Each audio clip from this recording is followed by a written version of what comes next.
Pasta 39. Lei 39. Agite as águas para atrair os peixes. Julgamento.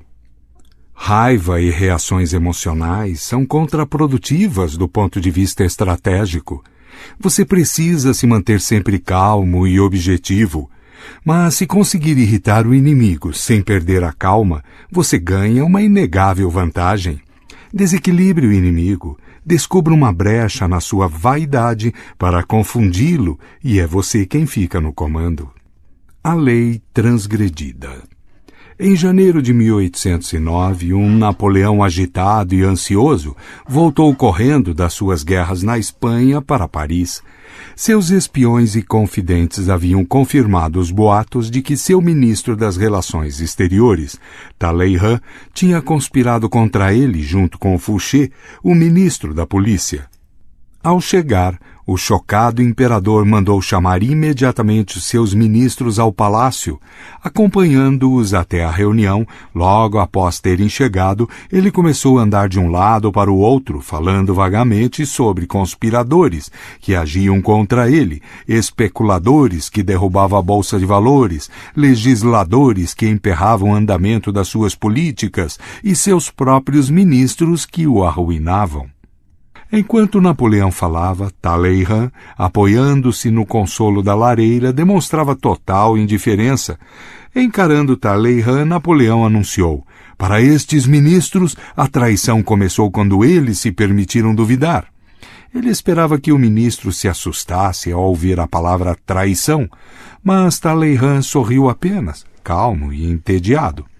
A visão da aparente serenidade de um subordinado diante de acusações que o poderiam levar à forca irritou Napoleão. Havia ministros, disse ele, que o desejavam morto e deu um passo em direção a Talleyrand, que sustentou o seu olhar impassível. Finalmente, Napoleão explodiu. Você é um covarde, gritou na cara de Talleyrand, um homem sem fé. Nada é sagrado para você, venderia o próprio pai. Eu o entupi de riquezas e, no entanto, faz tudo para me magoar. Os outros ministros se entreolharam incrédulos. Nunca tinham visto este destemido general, o conquistador de quase toda a Europa, tão perturbado. Merece ser estilhaçado como vidro, continuou Napoleão, batendo com o pé no chão. Tenho o poder para isso, mas eu o desprezo demais para me dar a esse trabalho. Por que não mandei dependurá-lo nos portões das Tulherias? Mas ainda é tempo. Aos berros, quase sem fôlego, o rosto vermelho, os olhos esbugalhados, ele continuou. Você, por falar nisso, não passa de um merda com meias de seda.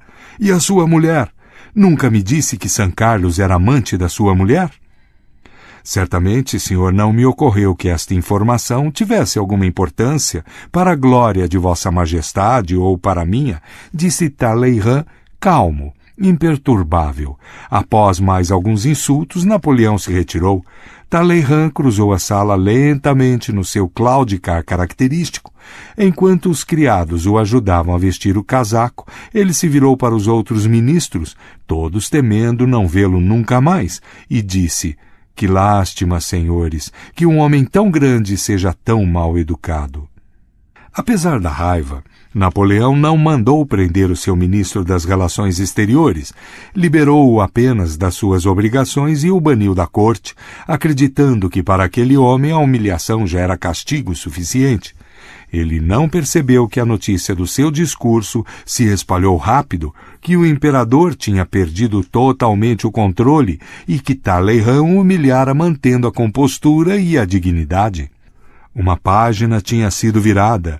Pela primeira vez o povo viu o grande imperador perder a paciência.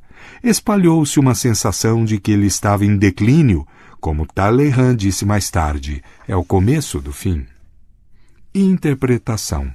E foi mesmo o começo do fim. Faltavam ainda 6 anos para o Waterloo, mas Napoleão vinha lentamente caminhando para a derrota, concretizada em 1812 com a sua desastrosa invasão da Rússia. Talleyrand foi o primeiro a ver os sinais do seu declínio, especialmente na guerra irracional contra a Espanha. Em 1808, o ministro chegou à conclusão de que, para a futura paz da Europa, Napoleão tinha de desaparecer e conspirou junto com Fouché. É possível que a conspiração não tenha passado de uma manobra, um artifício para tirar Napoleão do sério. É difícil acreditar que dois dos homens mais pragmáticos da história tenham planejado alguma coisa pela metade. Poderiam estar apenas agitando as águas, tentando forçar Napoleão a cometer um deslize. E, na verdade, o que conseguiram foi um acesso de fúria que expôs a todos o descontrole do imperador.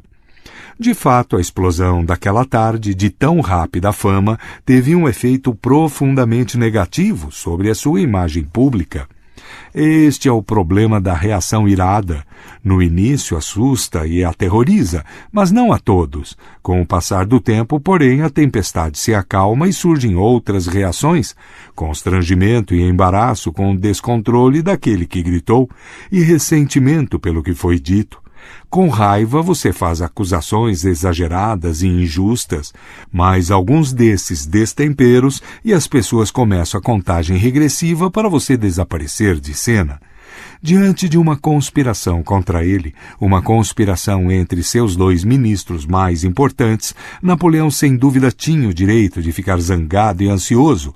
Mas, reagindo com tanta raiva e tão publicamente, ele só demonstrou a sua frustração. Mostrar-se frustrado é deixar que os outros vejam que você não tem mais poder sobre os acontecimentos. É a atitude da criança impotente que recorre a um ataque histérico para conseguir o que quer. O poderoso jamais revela este tipo de fraqueza. Napoleão poderia ter feito várias coisas nessa situação. Poderia ter considerado que dois homens eminentemente sensatos deveriam ter algum motivo para se voltarem contra ele, e os teria escutado e aprendido com eles. Poderia ter tentado reconquistá-los, até poderia ter se livrado deles, mandando prendê-los ou matá-los numa demonstração sinistra de poder. Sem discursos exaltados, sem ataques infantis, sem efeitos posteriores embaraçosos, apenas um tranquilo e definitivo cortar de laços. Lembre-se, acessos de raiva não intimidam nem inspiram lealdade, só criam dúvidas e intranquilidade quanto ao seu poder. Expondo a sua fraqueza, estas erupções tempestuosas quase sempre anunciam uma queda. A lei observada. No fim da década de 1920, Haile Selassie já havia quase atingido a sua meta de assumir o total controle da Etiópia, país que ele sentia precisava de uma liderança forte e unificada. Como regente da imperatriz Auditu, enteada da falecida rainha e herdeira do trono, Selassie havia passado vários anos enfraquecendo o poder de diversos generais etíopes. Agora só um obstáculo real se interpunha no seu caminho: a imperatriz e o marido, Has-Gugsa. Selassie sabia que o casal real o odiava e queria se livrar dele. Então, para frustrar uma conspiração dos dois, nomeou Gugsa em governador de uma província ao norte de Bejemeder, forçando-o a deixar a capital, onde vivia a imperatriz. Durante vários anos, Gugsa representou o papel de fiel administrador, mas Selassie não confiava nele. Sabia que Gugsa e a imperatriz planejavam vingança. Conforme o tempo se passava e Gugsa não se mexia, as chances de uma conspiração só aumentavam. Selassie sabia o que tinha que fazer: atrair Gugsa, irritá-lo e forçá-lo a agir antes da hora. Durante vários anos, uma tribo do norte, os Azebu-Galas, mantivera-se virtualmente em rebelião, roubando e pilhando aldeias locais e recusando-se a pagar impostos. Selassie não havia feito nada para impedi-los, deixando que se fortalecessem cada vez mais. Finalmente, em 1929, ele ordenou que Has-Gugsa chefiasse um exército contra a tribo desobediente. Gugsa obedeceu. mas no íntimo ficou irritado. Não tinha nada contra os Azebugalas, e a exigência de combatê-los feriu seu orgulho. Não podia desobedecer a ordem, mas enquanto reunia um exército, ele começou a espalhar um boato desagradável, que Selassie estava mancomunado com o Papa e planejava converter o país ao catolicismo romano e transformá-lo numa colônia italiana. O exército de Gugsa cresceu e algumas tribos de onde vinham seus soldados acabaram concordando secretamente em combater Selassie. Em março de 1930, uma enorme tropa com 35 mil homens iniciou a marcha, não em direção aos Azebugalas, mas para o sul, para a capital Addis Abeba. Confiante na sua crescente força, Gugsa agora liderava abertamente uma guerra santa para depor Selassie e colocar o país novamente nas mãos dos verdadeiros cristãos. Ele não percebeu a armadilha. Antes de mandar Gugsa lutar contra os Azebugalas, Selassie garantiu o apoio da igreja etíope, e antes que se armasse a rebelião, ele já havia subornado vários aliados de importância vital para Gugsa, convencendo-os a não comparecer. Enquanto o exército rebelde marchava para o sul, aviões lançavam folhetos anunciando o reconhecimento de Selassie como verdadeiro líder da Etiópia pelos altos oficiais da igreja e a excomunhão de Gugsa por fomentar uma guerra civil. Estes folhetos neutralizaram seriamente as emoções por trás da Santa Cruzada, e à medida que se aproximava a hora da batalha e o apoio prometido pelos aliados de Gugsa não vinha, os soldados começaram a fugir ou desertar. Quando a batalha começou, o exército rebelde rapidamente desmoronou. Recusando-se a se render, Ras-Gugsa morreu lutando. A imperatriz, enlouquecida com a morte do marido, morreu poucos dias depois. No dia 30 de abril, Selassie emitiu uma proclamação formal anunciando seu novo título, Imperador da Etiópia. Interpretação. Haile Selassie sempre foi um homem previdente. Sabia que se deixasse Ras-Gugsa decidir a hora e o lugar da revolta, o perigo seria muito maior do que se o forçasse a agir nos seus próprios termos. Por isso incitou a rebelião, ofendendo seu orgulho masculino, pedindo que combatesse um povo com o qual não discordava, em benefício de um homem a quem odiava. Pensando em tudo com antecedência, Selassie garantiu o fracasso da rebelião de Gugsa e a possibilidade de aproveitar a ocasião para se livrar dos seus dois últimos inimigos. Essa é a essência da lei. Em águas tranquilas, seus adversários têm tempo e espaço para tramar ações que eles iniciam e controlam. Portanto, agite as águas, force os peixes a vir para a superfície, faça-os agir antes de estarem prontos, roube-lhes a iniciativa. Para isto, a melhor maneira é jogar com emoções incontroláveis, orgulho, vaidade, amor, ódio. Uma vez agitadas as águas, os peixes pequenos não podem deixar de morder a isca. Quanto mais zangados, menos controle eles têm e acabam apanhados no redemoinho que você provocou e se afogam. Um soberano jamais deve colocar em ação um exército motivado pela raiva. Um líder jamais deve iniciar uma guerra levado pela ira. Sun Tzu, século IV a.C. As chaves do poder. As pessoas zangadas, em geral, ficam ridículas porque a sua reação parece desproporcionada. Elas levaram as coisas muito a sério, exagerando a mágoa ou o insulto que sofreram. São tão sensíveis às desfeitas que é engraçado ver como levam tudo para o lado pessoal. Ainda mais cômico é que elas acham que as suas explosões denotam poder. A verdade é exatamente o contrário. Petulância não é poder, é sinal de impotência.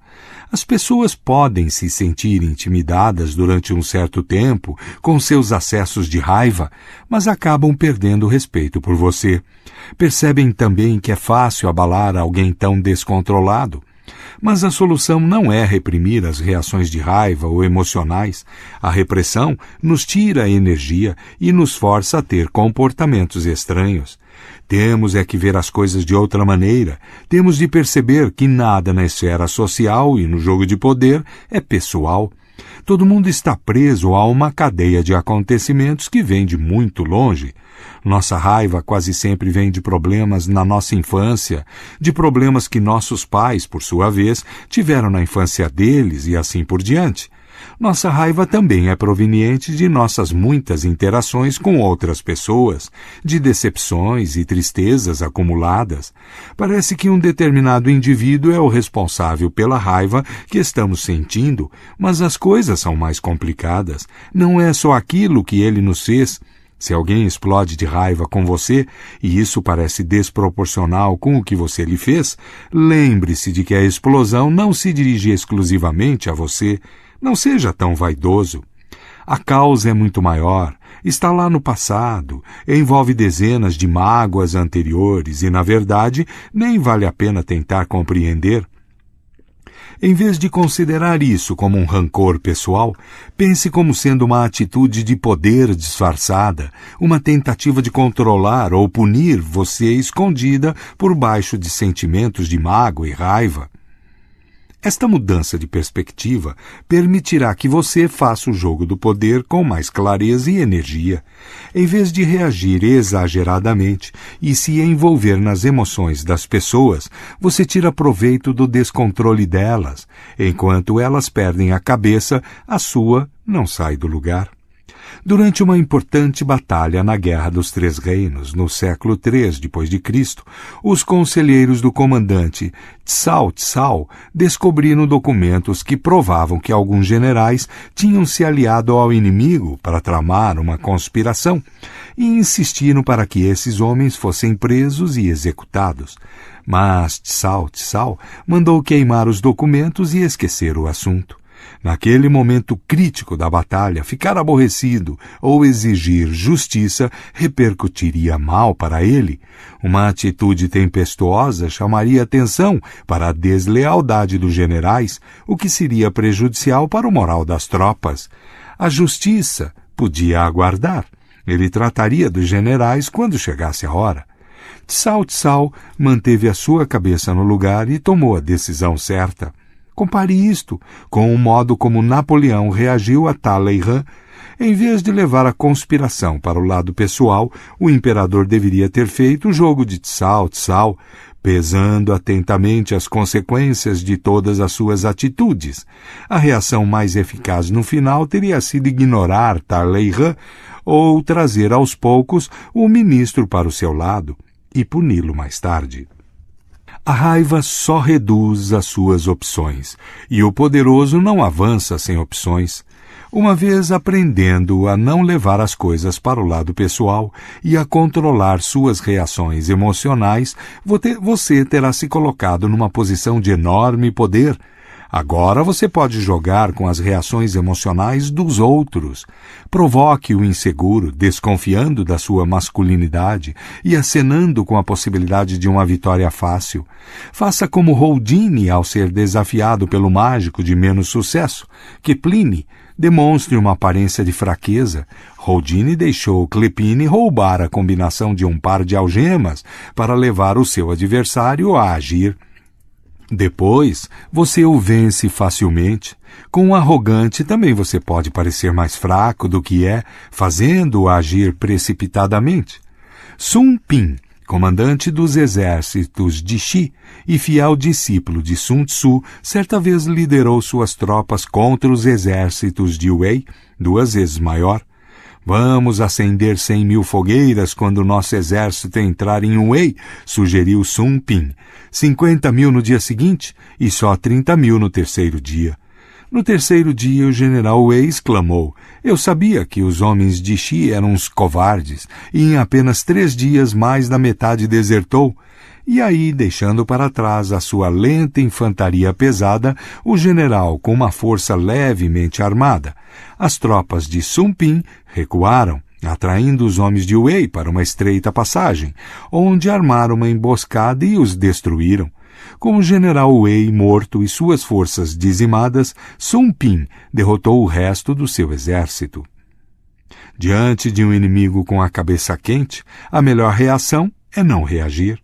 Siga a tática de Talleyrand, Nada é mais irritante do que um homem que mantém a calma enquanto os outros a perdem.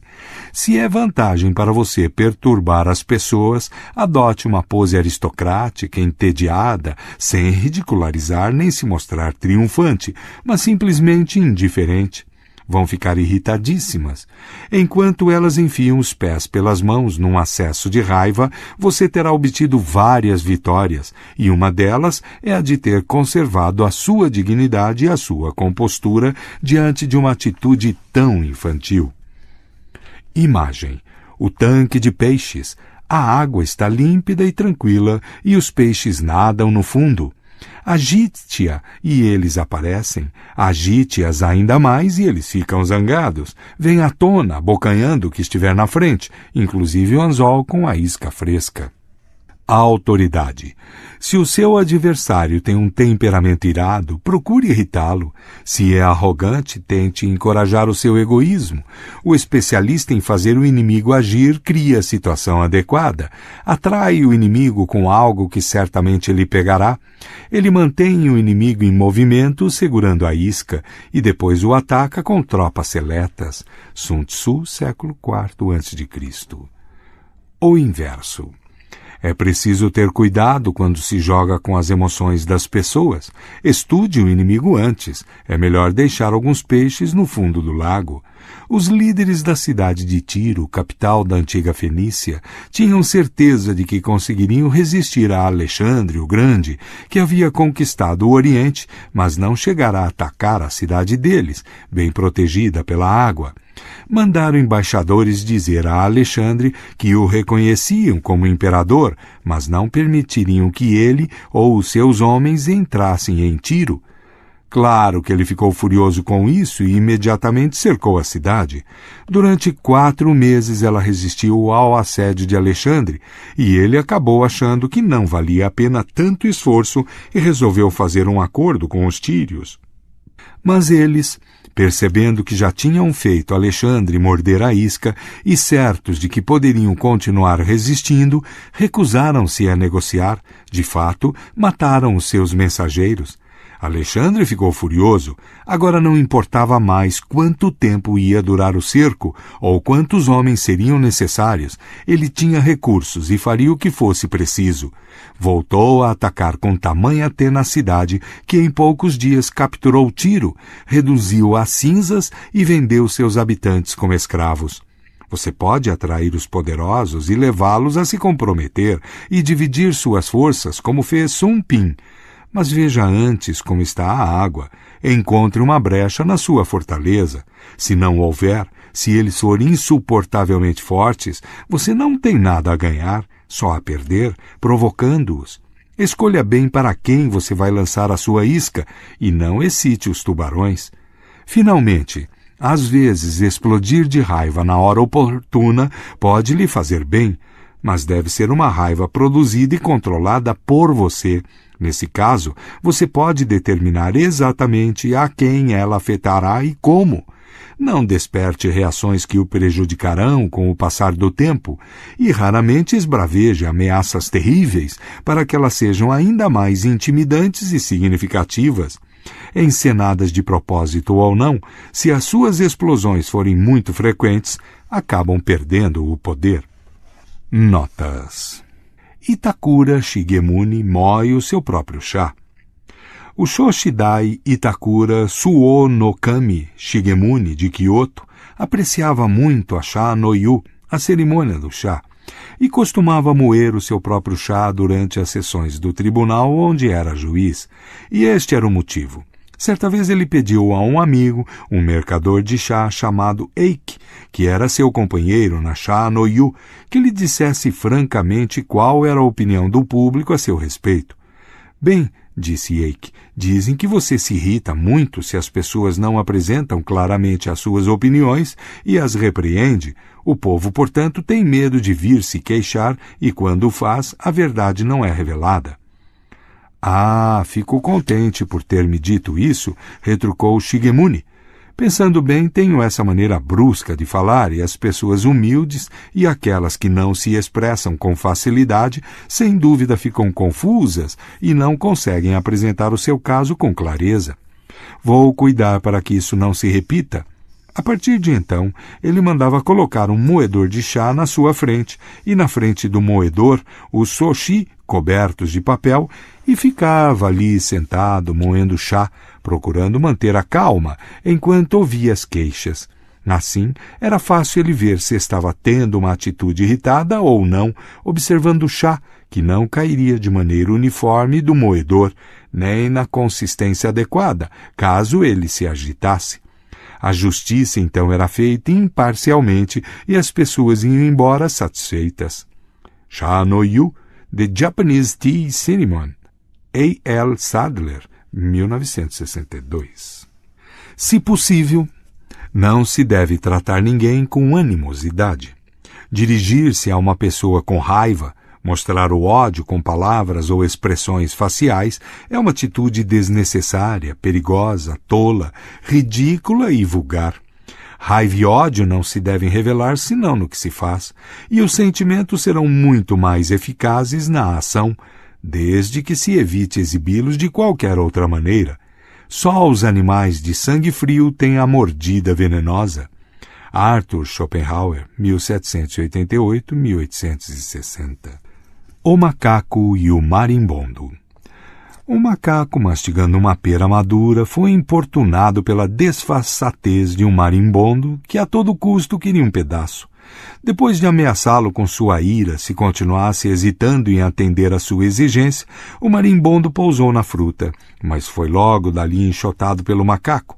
O irritante marimbondo agora tinha motivo para reclamar, e depois de muitos insultos, a que o outro escutou tranquilamente, ficou tão exaltado que, sem pensar nas consequências, voou para cima do macaco e lhe deu uma ferroada na cara com tamanha raiva que não conseguiu mais retirar a sua arma, e foi obrigado a ir embora sem ela, largando-a na picada, determinando assim a própria morte lenta, com um sofrimento muito maior do que o que ele provocou. Fabulous, Jonathan Bush, 1783-1847. Sumo sacerdote da vala. Kinyo, oficial de segunda categoria, tinha um irmão chamado Sumo, sacerdote Ryogaku, homem extremamente mal-humorado. Ao lado do seu mosteiro crescia um enorme pé de urtiga, origem do apelido que o povo lhe dera, sumo sacerdote da urtiga. Esse nome é um insulto, disse o sumo sacerdote, e cortou a árvore.